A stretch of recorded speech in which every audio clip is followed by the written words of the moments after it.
পানাগড়ে অন্যান্য উৎসবের মতো কিন্তু দানবাবার মেলা যে উৎসবটা সেটা কিন্তু এই এলাকার মানুষ একইভাবে আনন্দে মেতে থাকে। 7টা দিন পুরো জাঁকজমট থাকে। বহু দূর দূরান্ত থেকে মানুষ চাদর চড়াতে আসে, আমরাও এসেছিলাম চাদর চড়াতে এবং এই 7টা দিন খুব আনন্দ থাকে। তবে এই মেলার কিন্তু এই প্রতি বছরই নাগরদোলনার বিশেষ করে একটা চমক থাকে। নিত্য নতুন কোনো না কোনো নাগরদোলনা নিয়ে আসে। এবছরও যে দুটো নাগরদোলনা এনেছে তাদেরকে স্যালুট জানায় যারা এই নাগরদোলনায় চাপছে তাদেরকে। ছোটো ছোটো বাচ্চা ছেলেমেয়েরা যেভাবে আনন্দের সাথে চাপছে, তারা যতটা আনন্দ পাচ্ছে তার থেকে বেশি আমরা আতঙ্কিত। কারণ যেভাবে ঘোরাচ্ছে এই নাগরদোলনাগুলো, তাদের কলিজায় বলতে গেলে সত্যিকারেরই দম আছে। আমাদের দেখেই ভয় লাগছে। আর এই নাগরদোলনা দেখার জন্য কিন্তু বহু মানুষ ভিড় করছে। এই নাগরদোলনা এই বছর দুটোই নতুন এনেছে। একটা এই ধরনের নাগরদোলনা যেটা মানে যেমন খুশি তেমন ঘোরাচ্ছে, আরেকটা তো ঘড়ির কাঁটার মতো। মানে এই নাগরদোলনাটা তো মানে যারা চাপছে সত্যিকারেরই তাদের কলিজায় দম আছে। দেখুন, আমাদের দেখে ভয় লাগছে, আর যারা চাপছে তাদের কি হচ্ছে কে জানে।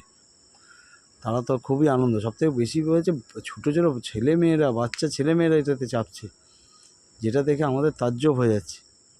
যাক, এবছর মেলায় নতুন দুটো নাগরদোলনার চমক স্বভাবতই খুব ভাল লাগলো। তবে মেলাটাও এবছর খুব ভালো হয়েছে, কারণ হচ্ছে যে কটা দিন কোনো ঝড় বৃষ্টি হয়নি। প্রতি বছরই ঝড় বৃষ্টি হয়, কিন্তু এবছর কোনো ঝড় বৃষ্টি হয়নি। মেলার কমিটিরাও খুব ভালো দায়িত্বের সাথে মেলাটাকে পালন করেছে, কোনো মানুষের কোনো সমস্যা হতে দেয়নি। তবে মেলাটা দিনকে দিন মানুষের আসার প্রবণতাটা খুবই বাড়ছে, কারণ হচ্ছে খুব ভালো সুন্দর পরিবেশ একটা, আর কমিটিও খুব ভালোভাবে মেলাটাকে পরিচালনা করে থাকে। পানাগড় এমনিতেই সব উৎসবেই সব ধর্মের মানুষেরাই থাকে, অতএব এখানে কোনো ভেদাভেদ নেই। এটাই একটা বড় আমাদের কাছে প্রাপ্তি যে পানাগড়ে সব উৎসবেই সব মানুষ একসাথেই থাকে। যাকে নাগরদোলনা দেখেও আমাদের আলাদা প্রাপ্তি যে দানবাবার মেলা তো এই নতুন চমক এবছরের।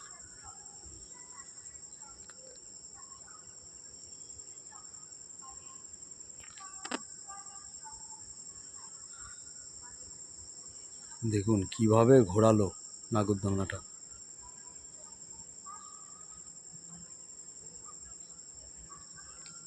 এটা তো যেমন, আরেকটা তো আছে ঘড়ির কাঁটার মতো, একেবারে পুরো ঘুরিয়ে যাচ্ছে, আবার মাঝখানে উপরে দাঁড়িয়েও যাচ্ছে।